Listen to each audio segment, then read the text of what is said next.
तो आज फाइनली हम लोग कंपेयर करने जा रहे हैं मेटा एड्स को और टिकटॉक एड्स को। ये वीडियो कंप्लीट पाकिस्तानी मार्केट के हिसाब से होगी। ये वीडियो बहुत इंपॉर्टेंट है, 2 मिनट में समझाऊंगा बस नहीं। तो सबसे पहले आते हैं हम अपनी मेटा की ऑडियंस पे। तो मेटा की ऑडियंस होती है वो बहुत मैच्योर होती है अगर हम कंपेयर करें टिकटॉक से। और अगर एज बैरियर की बात करें तो मोस्टली 25 से 45 ईयर एज वाले यहाँ पाए जाते हैं। और ये सारे चूंकि मैच्योर होते हैं तो ये डिसीजन लेकर बाय करते हैं। और अब बात करते हैं टिकटॉक की ऑडियंस पे। तो टिकटॉक की अगर ऑडियंस को देखा जाए तो ये बहुत अनमेच्योर होती है अगर हम कंपेयर करें मेटा। इस प्लेटफॉर्म में मोस्टली 16 to 30 ईयर्स वाले पाए जाते हैं। अगर मेटा से हम कंपेयर करें तो टिकटॉक में जेनजी ऑडियंस ज्यादा है। टिकटॉक में मोस्टली ट्रेंड बेस्ड परचेज होती है जिस तरह लाबूबू है, और यहाँ मोस्टली इम्पल्स बायर्स ही हैं। उसके बाद करते हैं cost and recommended test budget by me. अगर जनरली बात करें मिनिमम एड बजट मेटा पे होता है 300 रुपये पर एड सेट। और अगर मैं अपनी बात करूं, मैं आप लोगों को रिकमेंड करूंगा कि जब तक आप लोगों के पास 40,000 सिर्फ टेस्टिंग के लिए ना हो तो आप मेटा पे ना जाए। अगर मिनिमम बजट की बात की जाए तो 1 लाख रुपए होने ही चाहिए, और ये लॉन्ग टर्म बिजनेस के लिए सबसे बेहतर है, ये आपको पता ही। अब बात करते हैं टिकटॉक की।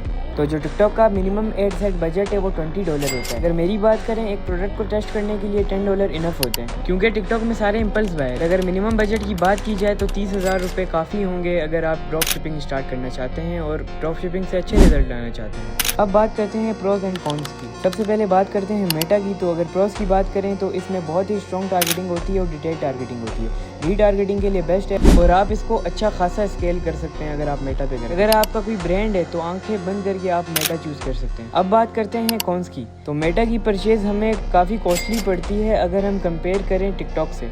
और दूसरा ये है कि इसमें कंपटीशन बहुत हाई होता है अगर आप बड़ी निशेस में जाते हैं, जैसे कि क्लोथिंग, शू ब्रांड, ETC। इसमें क्रिएटिव वेरिएशन चाहिए होती हैं जैसे पोस्ट, रील और भी बहुत सारे आते हैं। अब आते हैं टिकटॉक की तरफ। तो टिकटॉक की परचेज हमें बहुत लो आती है अगर हम कंपेयर करें मेटा एड से।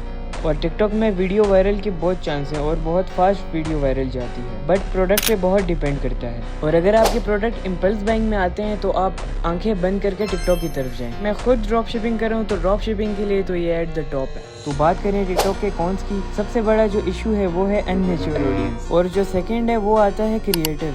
बहुत इंपॉर्टेंट होता है टिकटॉक में। टिकटॉक कभी कभी शॉर्ट हो जाता है, हाई स्पेंडिंग बहुत करना शुरू हो जाता है। तो क्यों ना आप लोगों को एक एग्जांपल से सिखाया जाए। तो ये 2 केस हैं जो मैंने खुद बनाए, तो मुलाहिजा फरमाएं। तो पहली एग्जांपल हम लोग उठाते हैं कूलिंग फैंस के लिए बेस्ट प्लेटफॉर्म कौन सा होगा। तो सबसे पहले हमने कैटेगरी देखनी है जो कि है इम्पल्स परचेज प्लस सीजनल, जो कि होता है शॉर्ट सीजन। और ये प्रोडक्ट चीप भी है और अट्रैक्टिव भी है, इसलिए ये इम्पल्स परचेज के अंदर आती है। तो इसलिए इस प्रोडक्ट के लिए होगा टिकटॉक बेस्ट, क्योंकि हमें फास्ट रीच और क्विक सेल्स चाहिए। वहीं दूसरी तरफ हम लोग पिक करते हैं ब्रांडेड शूज, जैसे हो गया नाइकी, पूमा। तो हम लोग देखते ही परचेज नहीं कर लेते, इसके लिए हम लोग प्रॉपर प्लानिंग करते हैं। और ये प्रोडक्ट भी जो है ना एवरग्रीन है। तो ब्रांड के लिए तो मैंने आप लोगों को पहले से बताया था कि अगर आप लोग को सीरियल कस्टमर चाहिए तो आप आंखें बंद करके मेटा के ऊपर मार्केटिंग करें। अब बात करते हैं फाइनल रिकमेंडेशन, जो कि है मेरी तरफ से। आप आंखें बंद करके मेटा के पास जाएं अगर आप लोग को ब्रांड बिल्ड करना है और आप लोगों को कंसिस्टेंट सेल चाहिए और आप लोगों ने लॉन्ग टर्म बिजनेस बनाना है, तो आप मेटा यूज़ करें। और बात करते हैं टिकटॉक की। तो आप आंखें बंद करके टिकटॉक में जाएं अगर आप लोग को फास्ट सेल्स चाहिए।